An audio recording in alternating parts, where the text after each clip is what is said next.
Hey, kulelizwe nakulesi sikhathi samanje lapha abantu bengafuni kanje ukukholwa. La abantu bengafuni kanje ukuthatha uJesu abe inkosi nomsindisi wokuphila kwabo. Lithi kodwa lo yozwa akholwe lithi uyakusindiswa. Banenhlanhla lapho.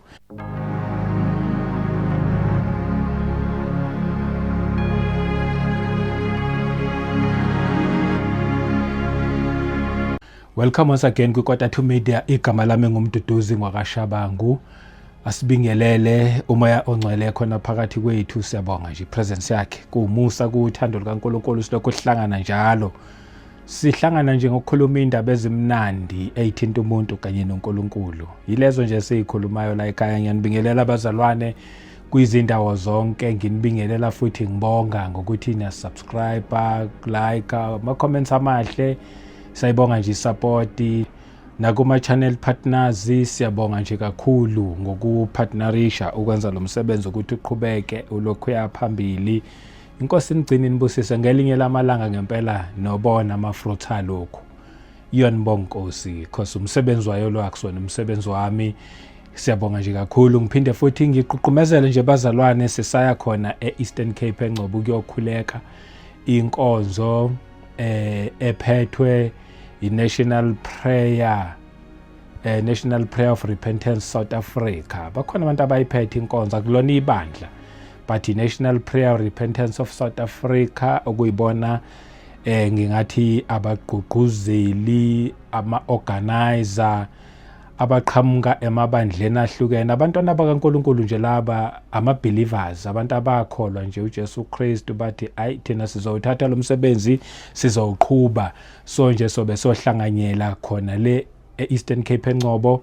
Engingakusho nje iseyize nebank ke manje registered ikhona, ngeke sisebenzisa le besijwayele ukuyisebenzisa. Ngicela nje bazalwane ukuthi ningasayisebenzisi le bank account ebengilokhu ngiyifaka. Leyana kahle kahle isegameni lami, bengiyifaka because besingakabi nayo ibank account emonitorwa abantu abawu2 or 3. Leyana nje beyisegameni lami, beyimonitorwa yimi, bekubiza nje ukuthembeka kwami. This one ke manje I'm so happy because isemagameni abantu abawu3. Kusho ukuthi bayakwazi ukuthi bonke bayimonitore. Nonikelayo manje usenganikele ekhululekile, anganikele sabo ukuthi hayi le account ngathi eyomuntu. Yebo impela leyo bekweyami, but this one engiyifaka manje leyo nganikela kuyona ukhululeka kusiyona eyomuntu. Le eyomsebenzi ke impela iqondene nje nalo umsebenzi wemikhuleko. Njengoba nje sihamba nje seNgcobo kuyavela kunizwile kuleya video uma ngabe uProfeti uKhalipe esho ethi kufanele inkosi ibekile ukuthi nemikhuleko yango-18 July ilokhu iqhubekile, okusho ukuthi khona okusaqhubeka. So nje asilokhu sinikelileke lapho ke kuleyo ndaba. Siyanicela nje bazalwane ukunicela ngeenhliziyo ezinhle, asiniphoqi, akekho ophoqwayo. Siyanicela nje othintwa inkosi ukuthi anikelelele yamsebenzi wemikhuleko, yonke lemikhuleko esazoba khona, especially ke this time around lo nge-27 April. Niyacelwa nje bazalwane ukuthi niqhubeke ninikele. Ngiphinde futhi ngibonge kulaba already asebenikelile nabaqhubekayo benikela. Inkosi nigcine nibusise ngokuthi niyilalele. Ithi ke ngangene kakhulu lapho. Sibuye nje singene endabeni yathi yanamhlanje. Siqhubeka kuyo nje indaba ethi according to your faith. Indaba nje ngokukholwa la sizokwakhana sikhulisane ekukholweni. Why ngayithanda le ndaba? Ngiyayithandiswa ukuthi ithi according to your faith, ngoba abanye abantu bafike bayizwe imessage, bayizwe ukuthi yona impela isezwini futhi iyaphila. Athi umuntu ayikho lento. So mina ukuze ngingaphikisani nomuntu, ngathanda nje this part, ngayizwa yahlala kamnandi kumina. Ngathi hayi umoya ongcwele ungisizile ngokungitholisa this part ukuthi uma ngabe yaphikisana nayo le message, it is according to your faith. And mina ngeke ngiphikisane nawe ukuthi wena uphikisana nayo. ngeke akekho nje futhi nanoyedwa umuntu enyoke ngiphikisane naye ephikisana nokusezwini naye lo muntu ukhuluma according to that person's faith nami ngikhuluma okusezwini according to my faith ngoba kusezwini nolalelayo naye uyosizakala according to his or her faith. So injalo nje indaba according to your faith kohamba kanjalo uma kula ezweni but ithi siyifunde nayo le engijwayele nje ukuthi ngiqale kuyona eyamadoda amabili ayezimpumputhe. When Jesus departed from there, 2 blind men followed him, crying out and saying, Son of David, have mercy on us. Babememeza ndodana kaDavid sihawukele babezimpumputhe. 28 And when he had come into the house, the blind men came to him, and Jesus said to them, Do you believe that I'm able to do this? They said to him, Yes, Lord. Ngene emzini uJesu uyababuza niyakholwa ngakwenza lokhu. Uyabona nje noJesu wayengafuni lento ukuyifaka ngenkani kubona. Uyababuza qala niyakholwa yini ukuthi ngingakwenza lokho. Ukube kuyacaca nje ukuthi ukube bathi abakholwa wayeyothi ayike kulungile qhubeka kanje.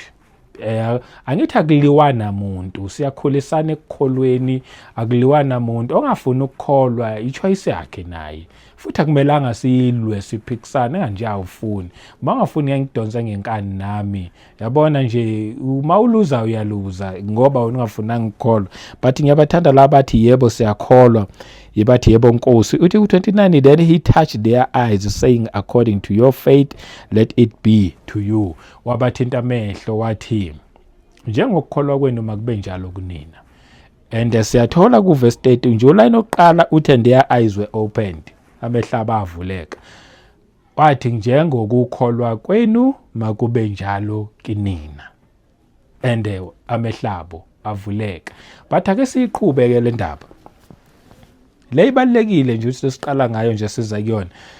Last week ngikhulume kakhulu la ngo Luke chapter 10 ngalaba babe u70 abathunywa nguJesu Kristu abaphiwa iauthority. Uma uyifunda le ndaba ungazicabanga ukuthi kwaphiwa bona kuphela because babevele bekhethiwe baba u70 kwathunywa bona kuphela. So manje ngifuna ukuthi sithi ungenelela ukuze uzobona nawe wena mhlawumbe othi mina ngithunywanga ukuthi nawe unayo leya authority uzobona nawe othi wena awu mina ngisilutho mina ngomncane kakhulu mina kumakholwa uzobona ukuthi nawe uyangena kuleya authority nawe uphiwe leya authority. So ngithi nje masendlapha ku Mark ku chapter 16 izwi lizikhulumele lona ngingalichazi nje mina ngiyalithanda izwi because livele nje liyichazele lona nje indaba ngendlela esimangaliso. Ihloko sakhona sithi the Great Commission indaba le esiyaziyo but ngisingayiphinda nje futhi kaningi uma kunesidingo until ukukholwa kwethu kuze kungene ekuthini. The Great Commission ekuyona commission kushuthi ke le sibizelwe kuyo sonke. Okay uthi 16 u14 Later he appeared to the 11 as they sat at the table ngoba oyi1 wadayisa ngoJesu Judas kwasala 11 and he rebuked their unbelief and hardness of heart. It's amazing ukuthi babehamba noJesu la eduzane but abazange bakholwa ukuthi uvukile ubonakele waba rebuke ke ngenxa yokungakholwa kwabo nobulukhuni beenhliziyo zabo.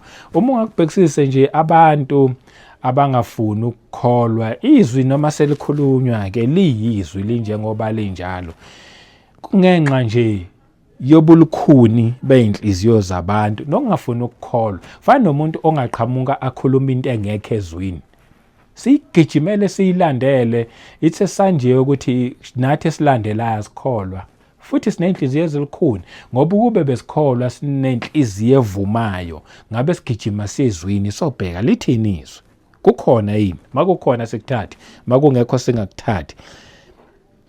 It because they did not believe those who had seen him after he had risen. Babengafunanga ukukholwa yilabo bathi simbonile uvukile. Namhlanje sisasekhona bakithi siyalifakazela lelizwe ukhona wavuka. Omunye uzomuzwa athi ayikho leyo nto. Abanye bathi futhi hayi akekho umuntu ongathi wabona uJesu. Cha namhlanje njengoba nje ku2026 usabonwa uJesu Kristu ukhona wavuka usabonwa namanje usazambula namanje Uma wena uthi ngeke kuze kwenzeke, according to your faith ngeke kwenzeke, kodwa okholwayo kuyenzeka because uNkulunkulu okhona even namanje, uhamba nezikhathi zonke, usabonwa namanje. And uma ukukholwa lokho according to your faith angazambula nakuwena umazi, ngoba kahle leli ivangeli masilishumayela kufanele silishumayele ekuthenini abantu bonke, thina abantu sonke masazane noJesu Kristu, masazane naye, asazi simazi. Mangabe indaba yokusonta nje ujabulela ukuthi ngiyesontweni, ngindejoyini, ngibhadala amathikiti, makungenzeka ngife ngizongcwatshwa,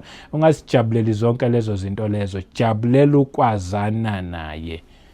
Bambona laba, yabona laba bambona base bazana naye. And njengoba ezambula nje futhi kulaba aba-11 bayambona, bazokwazana naye. Yaqhubeka lento yokwazana naye. Kubalulekile ukwazana naye, sazane.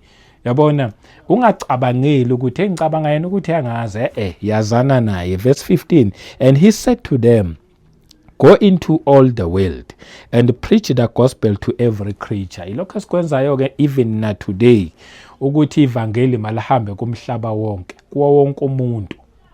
Ngeindlela zonke singayisebenzisa ekhona emhlabeni, sizoyisebenzisa ukuhambisa ivangeli kuwo wonke umuntu okhona emhlabeni, because sanikezwa lokho ukuthi masikwenze. Akunikezwanga kuphela laba aba-11 ngoba evela kulaba aba-11, but le i-Great Commission yawo wonke umuntu oyikholwa. But izwi lizozikhulumela lona nje ngakho konke, ithi ngiliyeke. 16, he who believes and is baptized will be saved. Okholwayo abhabhadiswe, lithi izwi yakusindiswa.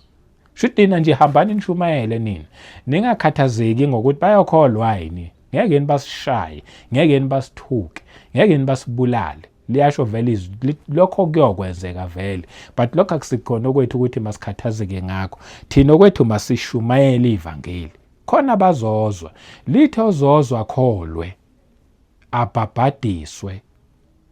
Wanenhlanhla ke lo, uyakusindiswa. Hey, kulelizwe nakulesi sikhathi samanje lapha abantu bengafuni kanje ukukholwa, la abantu bengafuni kanje ukuthatha uJesu abe inkosi nomsindisi wokuphila kwabo, lithi kodwa lo yozwa akholwe, lithi uyakusindiswa. Banenhlanhla lapho, asiqhubeke nabo. But he who does not believe will be condemned. Lithi kodwa ongakakholwe, uyakulahlwa ke lo, wanebhadi ke lo, ongeke azakholwe ngoba yena uzolahlwa. Lalela ke lena nje imessage very simple and straightforward, ila izwini, ayidingi nokuthi size siphikisane ngayo. Omunye umuntu angathi uNkulunkulu akekho, noJesu loyo wena akekho, naleli iBhayibheli leni labelungu, elamaJuda, akhuluma whatever umuntu ayikhulumayo, ezama ukuthi aziconsole, azijabulise ngoba inhliziyo yakhe ilikhuni, ngoba engafuni ukukholwa, azama ukuzipha lawa amazwi azomjabulisa kwangaleso sikhashanyana. Lalela ke, amile nje lawa amazwi, noma ungaze umthuka uNkulunkulu uthini, uma ngabe nje lithi lelizwe angafuni ukukholwa uyakulahlwa. Mhlambe ke uyozubona ngempela sekungale kwethuna ngoba wena ukhethe kuba nenhliziyo elikhuni, wazi wafuna ukuyibonela. Uyobona ngoba usulahlwa ke. Ngani? Kwakwenzeka nje according to your faith. Kahle nje thina siyancengwa, sishunyezwa nje ivangeli, siyancengwa futhi akuncengi thina. Uncengwa wonke umuntu, uncengwa uNkulunkulu. Umoya ongcwele nje ekhuluma nomuntu, emncenga nje umuntu ukuthi abuyisana noNkulunkulu. Athi umuntu ayikho lento, akhuluma whatever umuntu afuna ukuyikhuluma. Ungayitholi kusulahlwa. Uyobona ebhadi elikhulu man. Sawushunyayeziwe, wezwa. Wahlangana nabafundisi beshumayela endaweni zonke ezihlukene bonke nje ama platforms akhona. Wahlangana nabafundisi bekutshela bethi thatha uJesu inkosi nomsindisi, still waqhubeka, wangafuna ukukholwa, wavumela inhliziyo yakhe elikhuni, waze wabona sewungale kwethuna. Yobona ebhadi. Why ngithi yobona ebhadi? Ngoba ngale yonke into yobisi reality, and uyoyincinza ngaleso sikhathi ukuthi ngangingenwe yini, ngangihlulwa yini ukuthi ngikholwe such a simple message. Okholwa yizwi, akholwa uJesu Kristu, abhabhadiswe, yakusindiswa.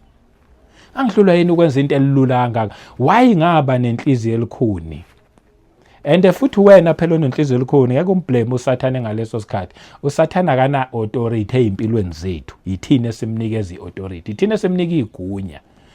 Uyithina ngeke uzomblame uthi uSathane ongenze ngaba sihogweni khona manje angifuni mina ukubala wena wamnikeza imvume yokuthi akwenza ube nenhliziyo elikhuni. Unemvume wena yokumxosha kubuye ubuwena uthatha uJesu. Angiqhubeke ngikona ngeke ngibe mude. Lithi ku verse 17, and these signs will follow those who believe. Engathi lena ngayifunda ngajahanga kahle. And these signs will follow those who believe. Lama signs lawo ayolandela laba abakholwayo. Alithi these signs will follow apostles, or these signs will follow prophets, or these signs will follow evangelists. These signs will follow pastors. These signs will follow teachers. No, lithi lelizwi lithi ku verse 17, and these signs will follow those who believe. Okusho ukuthi lama signs ayolandela ama-believers. Ukuthi unesikhundla esontweni noma unaso, as long as you believe. Ngoba lithe lapha phezulu ku 16, he who believes and is baptized will be saved. Once wakholwa nje wabhabhadiswa wasindiswa, kusho ukuthi you are a believer, and once you become a believer kufanele ulandelwe ziyimangaliso, ama-signs kufanele akulandele. Wayaza akulandele ngoba wena you are saved. Awusahambi wedwa, unoNkulunkulu.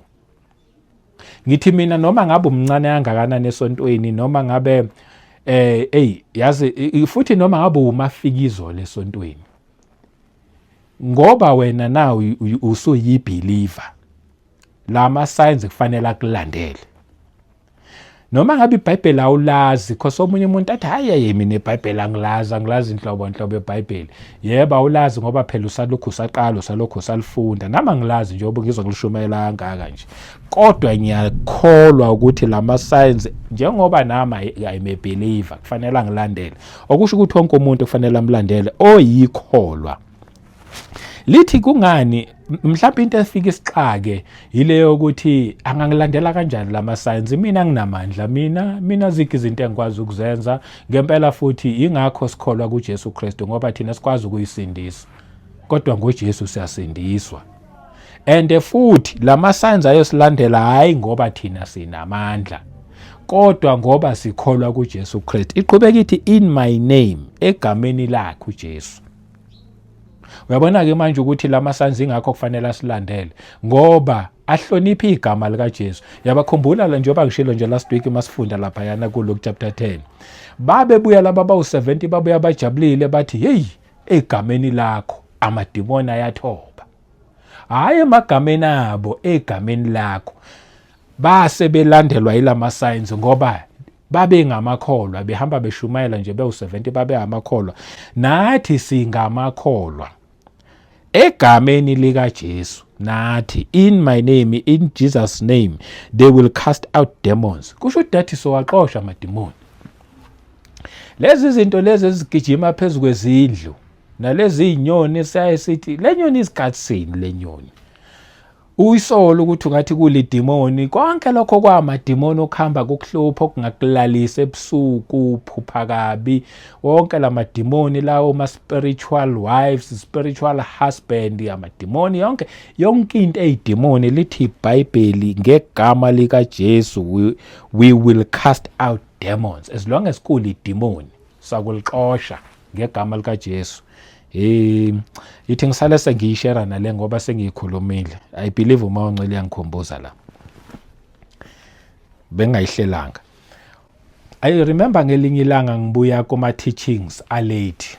It was ngikhumbuli exactly unyaka, but I think between 2008 no 2009 somewhere lapho ngibuya kuma teachings a late, because la engangikhoza khona before nje bekunama teachings during the week nenkonzo ke ngama weekend. So ngangibuya khona ayi ngangafundi ukwenza into eziningi, funa nje ukuzingenela endlini ngizilalele. Mangingena endlini ngithandaze ngilale, ngigibele embedeni like ngilale. Hawu Akuthathanga isikhathi esingakanani man. Angilali ngedwa ke ngaleso sikhathi. Angalali ngedwa, angilala nomfowethu. Usayibukela iTV yena. Hayi mina hayi sengilele. Ngiyawuzwa lo moya omkhulu man. Ngiyawuzwa lo moya. Ngilele kodwa ngizwa umoya uqhamuka ngaphandle.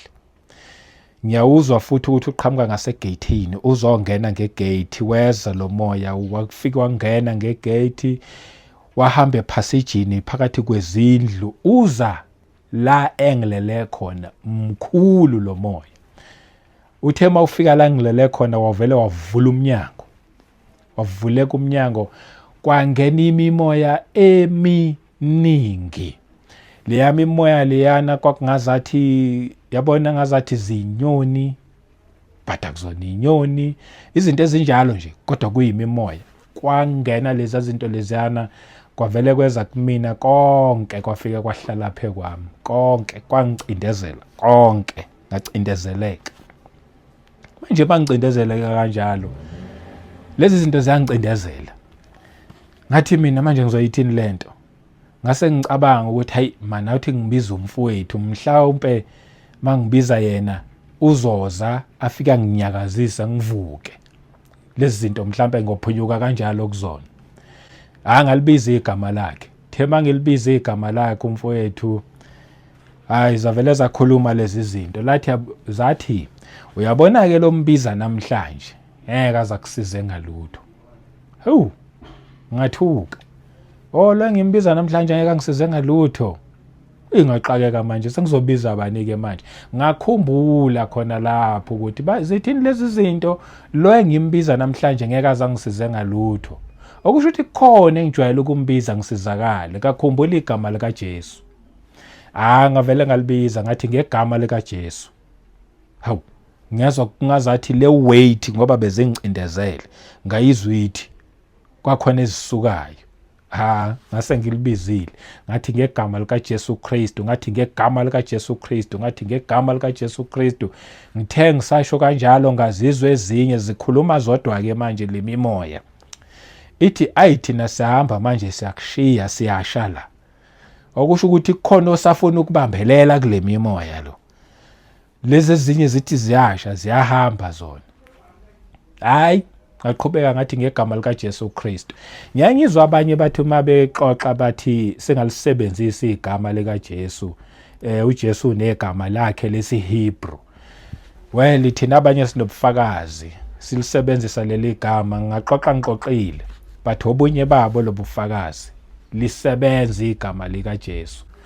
Ngalelo langa ngalibiza, ngizange ngilibize kaningi, ngalibiza nalokho kwasekusele kubambelela, kuqinile kubambelela, engakusho ukuthi kwakuyibhoza yakhona, kwagcina kungidedela. Makungidedela kanjalo yahamba lemimoya, mayahamba lemimoya yonke yaphuma ngomnyango. Kwavaleka futhi umnyango mayiphuma. Ngayizwa ihamba ngepassage, ngawuzwa lo moya ohambayo yophuma ngegate. Uthe mawusuhambile ngezwe futhi uthi ungaphandle kwegate, kwayima ngivuka ngiphaphama. Ethi mina hey, bekwenzakalani la? Ngithi angibushere lobufakazi lobu. Okudala ke lobu ngibishera nje impela kakhulu, ngabasherela abanye ezitimeleni. But wena Mduduzi, abanye bebengibiza ngoShabanga, abanye bethi uMduduzi. Bathi umdala wakho wena, unezitori ngathi zingamanga, abanye babeze bahlebe bathi uNkulunkulu wena yokushanga elinye ilanga. Ngoba lezi zinto lezo lokho uyikhuluma zikho, izitori oyikhandayo. Babicabanga ukuthi ngiyayikhanda zonke lezi zitori. Lutho ngeke ngize ngikhuluma into engingayazi. Futhi ngeke ngize ngifinyelele ekuthenini ngishumayele for amanga, sengisho mina ke. Futhi ngiyaye ngishumayele, ngiyaye ngiziphi ukuthi ngishumayele ngokwesilinganiso sokuphiwa inkosi. Angifuni ukukhuluma enye into engingayazi. Ngikhuluma lokho engikwambulelwe inkosi ngaleso sikhathi. Abanye babesho bethi yazi siyasizwe umuntu ukuthiwa ulale ephila nje engakusasa ushonile. Mhlambe kusuye kwenzakala izinto ezifana nalezi, nami ngiyakholwa ngenzeka impela. Bahlaselwa yile mimoya ngalolu hlobo abanye babantu badlule emhlabeni. Thina sithi hayi bese kuyisikhathi, kanti lutho bengakabisi sona isikhathi. Asiqhubeke nayo le ndaba. Lithi in my name they will cast out demons. nami kwabiza ukuthi ngibize igama likaJesu. Ngizothi nawe egameni likaJesu lokusebenzela. Uma ukholwa according to your faith egameni likaJesu lokusebenzela, amadimoni ayohamba. Uzungagive up ebuthakathini babantu. Lalela, amadimoni ayohamba because abantu basebenzisa amadimoni ukuthakatha. Ngegama likaJesu uyonqoba. These signs lithi iBhayibheli ayolandela thina as believers. Amakholwa lithi they will speak with new tongues. So khuluma ngezilimi ezintsha. Ayithi ngasangeni kakhulu la. Khona ngibe mude 18, they will take up serpents and if they drink anything deadly it will by no means hurt them. Yazo nje lithi bayothatha inyoka. Sizwile last week ukuthi lithi iBhayibheli inyoka nofezela nje into ezingaphansi kwenyawo zethu sokunyathela konke lokho. Lithi shuthi akunasitha esingakunqoba wena ngoba wena you believe kuJesu Kristu. Bese lithi noma ngabe phuza ke noma ngabe yini ebulalayo kusho ukuthi poison. Akuchazi ke lokho ukuthi ngoba wena you are a believer awukuphuza poison utest ukuthi ngeke nokubulale. Cha. Yabona nje obashumayela kanje nabanye babantu abathandi abafuni futhi abasithandi. So abanye bayokwenza ukuthi ekudleni okudlayo bakufakela upoison. Bese sikhathele uye elokho sitshela ngoJesu Kristu uphazamisa nezinto zethu. Ngoba nje obashumela ngoJesu Kristu siphazamisa izinto zabantu. Sifuna abantu bakhululeke but abafuni bona ukukhululeka. Bathi siphazamisa izinto zabo. Bakuthelela upoison bese bekubheka ukuthi ufanini. Kutholakala ukuthi hayi nje ulokhu nje uyayidlela futhi uzuzuqede bamangala ulokhu nje umile. Umile kwenzeke lutho baze bablemane bodwa bathi ayi. Kusho ukuthi wena umfakelanga lo muntu upoison. Nathi lona ngimfakelile upoison. Abanye bake bangibuza bathi yabona nje wena uma ngabe kuukuthi bathi yabona wena uma ngabe kuukuthi awuthakathi. Because wangilanda nje impela cha umunye wangilanda impela. Wathi uma ngabe kuukuthi wena uthakathi ayikusho ukuthi uyathandaza. Ngavele ngadideka konje ngizoyithini ke le ndaba. Ngangazi nokuthi ngithini. Why? Because yini yenza ngingazi ukuthi ngithini ukuthi kungane ekhuluma kanje. Futhi washe umuntu wakhona ebeyihambela esuke econtrol room eza kumina. Waphinda ayibuyelela back futhi econtrol room. Ukuthi lo muntu impela inkulu into eyayikhulunywa lapho. Azozaza ukukhuluma kanjalo. Ngasala ngithi mina ayi kodwa ke vele phela mina ayi. I'm not a prayer warrior. Kodwa ngiyathandaza. So right. Yebo. It will by no means hurt them. Little they will lay hands on the sick and they will recover. As long as singamakholwa so beka izandla nakwabagulayo futhi abagulayo baphile. Konke lokho sikunikeziwe. Kungani pho kungenzeki? Because maybe someone might say but lezi zinto kungani zingenzeki? Azenzeki vele eindaweni eziningi ngoba balishumayeli leli ivangeli abanye okumele ngabe bayalishumayela. And futhi einkonzweni eziningi asisabeka izandla kubantu abagulayo bathi abantu ayithina sifuni uzobeka izandla kumakhosikazi ethu. Well, according to their faith. But khona silikhishiwe izwi ukuthi masibeka izandla kwabagulayo bayophila. Hayi ukuthi abafundisi abakhulu abapowerful. Ngifuna ukuthi mina ngoba siyakhulisana kuloku kukholwa lokho. Yazi ukuthi akumelanga uzulinde umpostoli othile obuya somewhere powerful odumile ukuze kuzophila umuntu osendlini noma kuphila wena. No. Don't wait for lo mpostoli. Akumelanga ulinde umprofeti othile omkhulu. Oneyiprofeti futhi ngempela zeqiniso ungamlindi. Yebo bonke labo nabavangeli laba abakhulu bonke bangakubeka izandla uphile. But why ulinde bona ukuthi nawe uphiwe ilungelo? Nawe uphiwe ukuthi these signs will follow you ngoba uyikholwa. Endlini ungabeka izandla kumuntu ogulayo aphile. Meaning kuwe ukugula you can command it kuhambe ngaphandle kokulinda someone ukuthi azafike or ngaphandle kokuthi uzugibele uye kude ngoba kunaloya mprofeti very powerful. Kanti wena as a believer uphiwe lenkonzo ukuthi kuwe uxosha izifo kuwe, uxosha amadimoni kuwe, uyayixosha even nepoverty, uyakuxosha ukuhlupheka kuwe, uyiphiwe this authority. Why siyiphiwe? Ngenxa yegama likaJesu. Egameni likaJesu konke kuyokwenzeka according to your faith. Because abanye abantu bayongizwa vele athi umuntu hayi kimina ngeke kwenzeke, according to your faith ngeke kwenzeke.